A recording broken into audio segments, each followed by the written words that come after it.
تم کو میں چوڑیاں بھیجوں؟ میں سچ کہتا ہوں میرا دل بہت دکھا ہوا ہے، بہت دکھا ہوا ہے۔ او مال والو، اپنے مال کو شادیوں میں خرچ کرتے رہو گے؟ بتاؤ، جواب دو، شادیوں میں خرچ کرو گے یا قوم کی حفاظت کے لیے خرچ کرو گے؟ کہاں خرچ کر رہے ہو قوم کی حفاظت کے؟ 10 روپے تمہاری جیب سے نہیں نکلتے قوم کی حفاظت کے لیے، اور شادیوں میں لاکھوں روپے سودی قرضہ لے کر خرچ کر رہے ہو۔ میں تم سب کو اللہ کے حوالے کرتا ہوں، جن لوگوں نے مال کو شادیوں میں خرچ کیا ہو، اللہ آج ان سب کا نام لکھ لیجئے۔ اگر وہ توبہ نہ کریں اور اگر وہ معافی نہ مانگیں تو اللہ ان کو بدترین سزا دیجئے، شرمناک سزا دیجئے، عبرتناک سزا دیجئے۔ رمضان کے جمعے میں زندگی میں پہلی مرتبہ یہ میں بددعا دے رہا ہوں۔ کیا ہو گیا ہے تم کو؟ تمہارے لوگ جیلوں میں ہیں، ان کا مقدمہ یہ لڑا جا رہا ہے۔ تمہارے لوگ بھوک سے مر رہے ہیں۔ جو لوگ جیل میں ہیں ان کا گھر والوں کا حال پوچھتے ہو کبھی کہ ان کے گھر پہ افطاری ہوتی ہے کہ نہیں ہوتی؟ ان کے گھر پہ سحری بنتی ہے کہ نہیں بنتی؟ 4 دن کے بعد عید ہے، ان کے بچے بھی روئیں گے۔ تمہارے بچے شاندار کپڑے پہن کے گھومیں گے، اور ان کے بچے جو قوم کے لیے قربان ہو گئے ان کے بچے روئیں گے، اور تم اپنی بچوں پر فضول خرچیاں کرو گے۔ تم اپنی لڑکیوں کی شادیوں میں لاکھوں روپے خرچ کرو گے۔ میں لعنت بھیجتا ہوں ان شادیوں پر جن شادیوں میں لاکھوں روپے خرچ ہوئے ہوں، اور ان شادیوں میں برکت ڈالے جو شادیاں سادگی کے ساتھ کی گئی ہوں، کم پیسے میں وہ شادیاں کی گئی ہوں، جن شادیوں میں فضول خرچیاں نہ ہوئی ہوں، جہاں بے پردگیاں نہ ہوئی ہوں، جہاں غریبوں کا دل نہ دکھایا گیا ہو، ان شادیوں میں برکت ڈال۔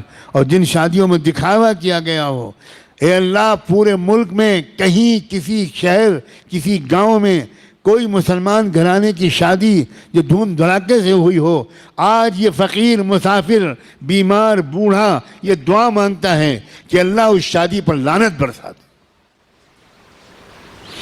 ہوش کے ناخن لوگ مسلمانوں، 50-60 سال ہو گئے مجھے، اور میرے بڑوں کو تو پتہ نہیں سینکڑوں سال ہو گئے، سنتی ہی نہیں قوم۔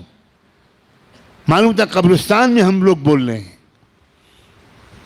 ایک ذمہ داری نہ ہوتی تو میں اپنے ہونٹ سل لیتا اور میں طے کرتا کہ میں کوئی دینی گفتگو اس نالائق قوم سے نہیں کروں گا۔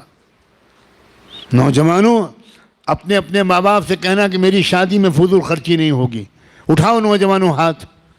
کون نوجوان کہیں گے شاباش، اللہ تمہیں خوش رکھے، تمہیں ضد کرو، تم کہو کہ میں بائیکاٹ کر دوں گا، میری شادی میں فضول خرچی نہیں ہوگی، میری شادی میں لڑکی والوں کی طرف سے جہیز نہیں آئے گا، میں کماؤں گا، میں 12 گھنٹے ڈیوٹی دوں گا، میں کما کر اپنے گھر میں ڈبل بیڈ لاؤں گا، اے سی لاؤں گا، فریج لاؤں گا، ڈنر اور ٹی سیٹ لاؤں گا، سب لاؤں گا۔